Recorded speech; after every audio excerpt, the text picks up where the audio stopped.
اس نے راستہ بنانے کے لیے سیٹی بجائی۔ بلاقی نے بے دلی سے گھوڑوں کو چابک مارے۔ وہ دل میں سوچ رہا تھا کہ یہاں بھی جان پہچان نکل آئی، ورنہ دوسرا کوئی اتنی آسانی سے جانے نہیں دیتا۔ ان کی بگھی آگے بڑھ گئی۔ کچھ دور جا کر موٹے اور لمبے دونوں آدمیوں نے خوشی سے ہاتھوں پر ہاتھ مارے اور ہنسنے لگے۔ لمبا آدمی بولا، واہ واہ میاں بلاقی، ہمارا فیصلہ درست تھا، تم اس قصبے میں کسی کے چچا، کسی کے خالو اور کسی کے ماموں ہو، ہم نے اسی لیے تمہاری بگھی لی تھی۔ بلاقی سوچ رہا تھا کہ ان چالاک لوگوں نے اس کی شہرت سے فائدہ اٹھایا ہے۔ اس دوران پیچھے کھٹ پٹ ہوئی اور بونا آدمی تابوت میں سے نکل آیا۔ لمبے آدمی نے ڈانٹ کر اس سے دوبارہ لیٹنے کو کہا، کیونکہ ابھی سڑک پر بگھیاں گزر رہی تھیں۔ بونا پھر لیٹ گیا۔ وہ چلتے رہے۔ دوپہر تک وہ ایک اور قصبے کے نزدیک جا پہنچے۔ وہاں بھی گاڑیوں کی تلاشی لے جا رہی تھی۔ ایک اہلکار ان کی طرف آیا۔ بلاقی نے وہی بات دہرائی۔ لمبے اور موٹے آدمی کے آنسو بہہ رہے تھے۔ اہلکار نے پچھلا دروازہ کھولا اور تابوت کا معائنہ کرنے لگا۔ پھر آگے آیا وہ بولا، مرنے والے کا ڈیتھ سرٹیفکیٹ دکھاؤ۔ بلاقی لمبے کی طرف منہ کر کے بولا، ہاں بھائی سرٹیفکیٹ دکھاؤ۔ لمبا آدمی ہکلا کر موٹے آدمی سے بولا، ہاں ہاں سرٹیفکیٹ نکالوں، کہاں ہے؟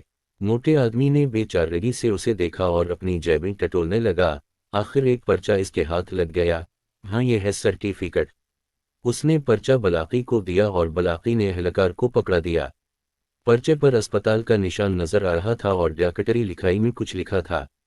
اہلکار اسے پڑھنے کی کوشش کرنے لگا۔ اسی دوران پیچھے والی دو بگھیاں آپس میں ٹکرا گئیں۔ بہت زور سے آواز ہوئی۔ بہت سے لوگ چیخنے لگے، شاید کوئی زخمی ہو گیا تھا۔ اہلکار نے پرچہ بلاقی کو پکڑا اور آگے بڑھ گیا۔ کیا ہم جائیں؟ لمبا آدمی زور سے بولا۔ ہاں جاؤ، اہلکار نے جواب دیا۔ بلاقی نے ایک گہری سانس لے کر بگھی آگے بڑھا دی۔ کچھ دور تک وہ خاموشی سے چلتے رہے۔ پھر لمبا آدمی موٹے کو ہاتھ مار کر بولا، ارے بے وقوف، یہ پرچہ تیرے پاس کہاں سے آیا؟ موٹا آدمی بولا، باس، تمہیں پتا ہے پچھلے دنوں مجھے کتنی کھانسی ہو رہی تھی، تم نے ہی تو مجھے دوا لانے اسپتال بھیجا تھا تاکہ ہم۔ لمبے آدمی نے فوراً سے کہنی ماری اور بولا، چپ کر بے وقوف۔ پھر وہ زور زور سے ہنسنے لگا، اچھا تو یہ کھانسی کی دوا کا نسخہ تھا۔ وہ ہنسے جا رہا تھا، موٹا آدمی بھی قہقہے لگا رہا تھا۔ دونوں کھانسی کی مصنوعی آوازیں نکال رہے تھے۔ بونا بھی باہر آ گیا تھا۔ بگھی تیزی سے دوڑ رہی تھی، اب سے کھا ہو گئی تھی۔ گھوڑے اپنی رفتار سے دوڑ رہے تھے۔ وہ جس علاقے سے گزر رہے تھے اس کے ایک طرف گھنا جنگل اور دوسری طرف ٹیلوں، جھاڑیوں اور گڑوں والا علاقہ تھا۔ بلاقی کسی سوچ میں ڈوبا تھا۔ اس کی نگاہیں اطراف کا جائزہ بھی لے رہی تھیں۔ دور ایک قصبے کے آثار نظر آنے لگے۔ آخر ایک جگہ بلاقی نے بگھی روک دی اور بولا، میں تمہیں ایک خطرے سے آگاہ کرنا چاہتا ہوں۔ اب جو قصبہ آ رہا ہے وہ سرحدی علاقے میں ہے، وہاں بہت سخت تلاشی ہوتی ہے، میرا خیال ہے تم پکڑے جاؤ گے۔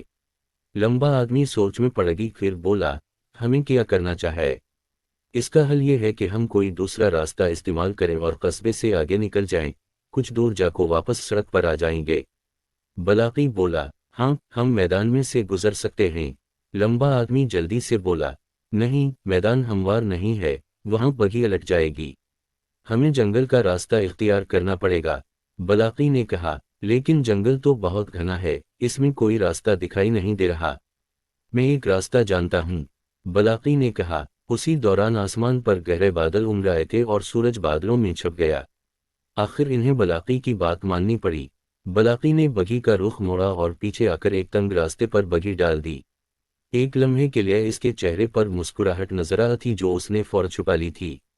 راستہ بہت خراب تھا، جگہ جگہ جھاڑیاں اور درخت اگے تھے۔ بگھی بار بار رخ بدل رہی تھی۔ لمبا آدمی فکر مندی سے بولا، ہم کہاں جا رہے ہیں؟ کچھ پتہ نہیں چل رہا۔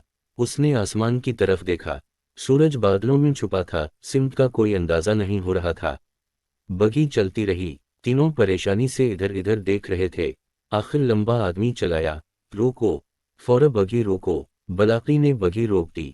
لمبا آدمی گرا کر بولا، تم ہمیں بھٹکا رہے ہو، کچھ پتہ نہیں چل رہا ہے کہ ہمارا رخ کدھر ہے۔ بلاقی اطمینان سے بولا، فکر نہ کرو، ہم وہی جا رہے ہیں جہاں ہمیں جانا چاہیے۔ نہیں، میں تم پر بھروسہ نہیں کر سکتا۔ اس نے بلاقی کو ہٹایا اور خود بگھی چلانے لگا، لیکن وہ اتنا اچھا کوچول نہیں تھا۔ ایک جگہ وہی کسی درخت کی گری ہوئی شاخ پر چڑھا اور بگھی الٹتے الٹتے بچی تو لمبے آدمی کے ساتھیوں نے اسے مشورہ دیا کہ بگھی بلاقی کو ہی چلانے دی جائے۔ بلاقی پھر بگھی چلانے لگا۔ اچانک ایک موڑ مرنے پر سامنے ایک پھاٹک نظر آیا۔ بگھی کی رفتار تیز ہو گئی تھی، وہ پھاٹک سے ٹکرائی، وہ فوراً کھل گیا۔ بگھی دوڑتی رہی۔ لمبا آدمی چیخا، یہ ہم کہاں جا رہے ہیں؟ بلاقی نے کہا، معلوم نہیں، شاید میں راستہ بھول گیا ہوں۔ کچھ دور ایک عمارت نظر آ رہی تھی۔ بلاقی نے بگھی وہاں جا کر روک دی۔ دوڑتے قدموں کی آوازیں سنائی دیں اور کئی پولیس اہلکار نظر آئے۔ ان کے ہاتھوں میں اسلحہ تھا۔ بونا آدمی چلایا، ہم پھنس گئے ہیں، اس نے ہمیں پھنسا دی۔ لمبے آدمی نے غضبناک ہو کر ہوا میں 2 فائر کیے۔ اہلکار درختوں کے پیچھے چھپ گئے۔ لمبے آدمی نے بلاقی کو ہٹا کر بگھی خود چلانی شروع کر دی۔ بگھی تیزی سے دوڑ رہی تھی۔ اچانک وہ ایک گڑھے پر سے گزری اور ٹیڑھی ہو کر رک گئی۔ سب لڑک کر باہر جا گئے۔ بلاقی کی ٹانگ پر سخت چوٹ آئی اور وہ تکلیف سے کراہنے لگا۔ لمبے آدمی کا پستول بلاقی کے آگے گرا تھا۔ وہ اٹھنے کے لیے جھپٹا، لیکن بلاقی نے فوراً اٹھا کر دور پھینک دیا۔ اسی دوران پولیس اہلکاروں وہاں آ گئے اور تینوں کو پکڑ لی۔ جلد ہی وہ عمارت میں بیٹھے تھے۔ وہاں سب بلاقی کو پہچانتے تھے۔